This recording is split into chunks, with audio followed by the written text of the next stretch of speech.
Hello, എല്ലാവരും happy ആയിരിക്കുന്നോ? ഞാനിന്ന് രാവിലെ ഒരു പുട്ടുണ്ടാക്കാൻ വേണ്ടിയിട്ട് പോവുകയാണേ. അതിന് വേണ്ടിയിട്ട് ഞാൻ വാങ്ങിച്ച പുട്ടുപൊടിയാണ്. അത് ഞാൻ ഇച്ചിരി എടുക്കുവാണ്.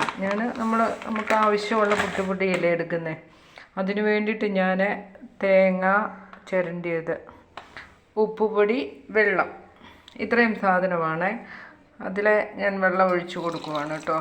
കുറച്ചേറെ വെള്ളം വേണം ഇതിന്. ഇച്ചിരി ഉപ്പിട്ട് കൊടുക്കുന്നു.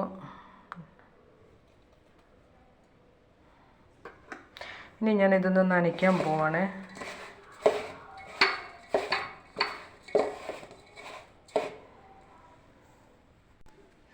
നമ്മൾ വാങ്ങിക്കുന്ന പുട്ടുപൊടി ആയതുകൊണ്ട് അതിനകത്ത് കുറച്ചേറെ വെള്ളം ഒഴിച്ചിട്ട് അത് ഇച്ചിരി ഏറെ നനച്ച് വയ്ക്കണം. എന്നാലേ നമുക്ക് പാകമായിട്ട് കിട്ടത്തുള്ളൂ. നനച്ചു, അത് ഉപ്പുപൊടിയും വെള്ളവും ഒഴിച്ച് ഞാൻ നനച്ചതിന് ശേഷം ഞാൻ ഈ ചിരണ്ടി വെച്ചിരിക്കുന്ന തേങ്ങ ഇതിനകത്തോട്ടിടുവാണേ. ഇനി അത് ഞാനൊന്ന് ഇളക്കുവാണ്.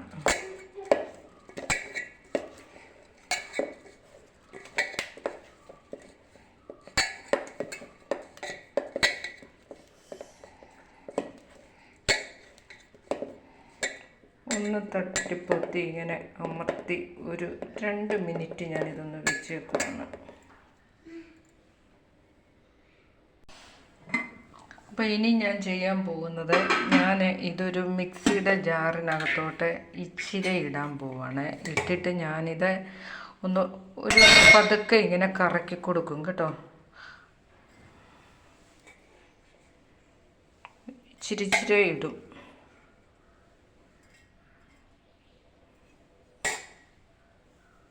ഇനി ഞാനിതൊന്ന് പതുക്കെ കറക്കിയെടുക്കും. ഒരു 2-3 വട്ടം ഇങ്ങനെ പതുക്കെ ഇങ്ങനെ ഒന്ന് തിരിച്ച് ഒന്നിങ്ങനെ തിരിച്ചിട്ട് കറക്കിയെടുക്കത്തേ ഉള്ളൂ.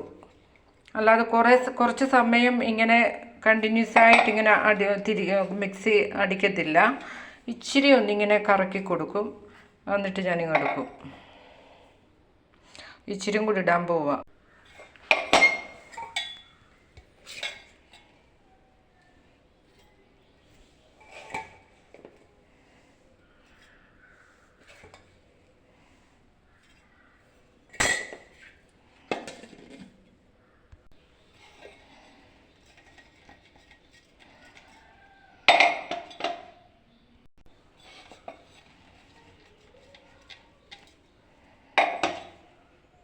ഞാൻ മുഴുവനും അങ്ങനെ മിക്സിക്കകത്തിട്ട് ഇങ്ങനെ കറക്കി എടുത്തുകൊണ്ട് വന്ന് വെച്ചിട്ടുണ്ട്. നമ്മളെപ്പോഴും പുട്ടുപൊടി നനച്ച് കഴിഞ്ഞാൽ അത് എപ്പോഴും അടച്ചു വെക്കണം. അല്ലാതെങ്കിൽ അത് കാറ്റ് കൊണ്ട് ഇങ്ങനെ ഡ്രൈ ആയി പോകും. അപ്പം അത് ഇങ്ങനെ നമ്മളെടുത്ത് പുറത്ത് വെച്ച് കഴിഞ്ഞാൽ അത് അടച്ചു വെച്ചേക്കണം. അപ്പം ഞാൻ കുക്കറിൽ ഇങ്ങനെ വെച്ചിട്ട് ഉണ്ടാക്കുന്നത്. ഞാൻ ചിരട്ടപ്പുട്ടാണ് ഉണ്ടാക്കുന്നത് കേട്ടോ. ഇപ്പം നമ്മൾ പുട്ടും കുടത്തിനകത്താണ് ഉണ്ടാക്കുന്നതെങ്കിൽ അതിനകത്ത് ഉണ്ടാക്കിക്കോ, കുഴപ്പമില്ല. ഞാനിപ്പം ഈ പുട്ട് ഇങ്ങനെ ഉണ്ടാക്കുന്നത്, ഇതറിയുന്നവർ ഇങ്ങനെയാണോ, ഇതിങ്ങനെ പൊടിച്ചിട്ടൊക്കെ ഉണ്ടാക്കാൻ അറിയുന്നവർ ആ രീതിയിൽ ഉണ്ടാക്കിക്കോ. അവരത് കാണണമെന്നില്ല കേട്ടോ. ഇത് അറിയാൻ വയ്യാത്തവർക്ക് വേണ്ടിയിട്ടാണ് ഇത് ചെയ്യുന്നത് കേട്ടോ. അപ്പം ഞാനിത് ഇച്ചിരി തേങ്ങായും കൂടി എടുത്തിട്ടുണ്ട്. അത് ഞാൻ ഇതിനകത്തോട്ട് ഇടുവാണ്.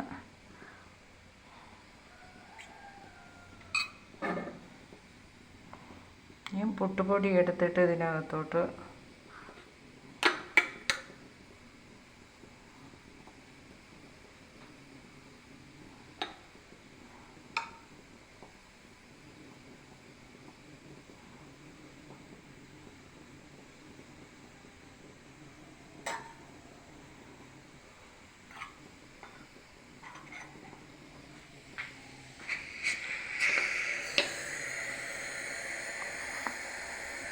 അപ്പം നമ്മുടെ സോഫ്റ്റായ പുട്ട് റെഡി ആയിട്ടുണ്ട് കേട്ടോ.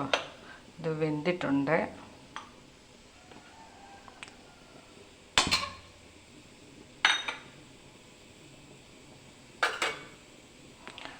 ഇത് കണ്ടോ, നല്ല സോഫ്റ്റാണ് പുട്ട്.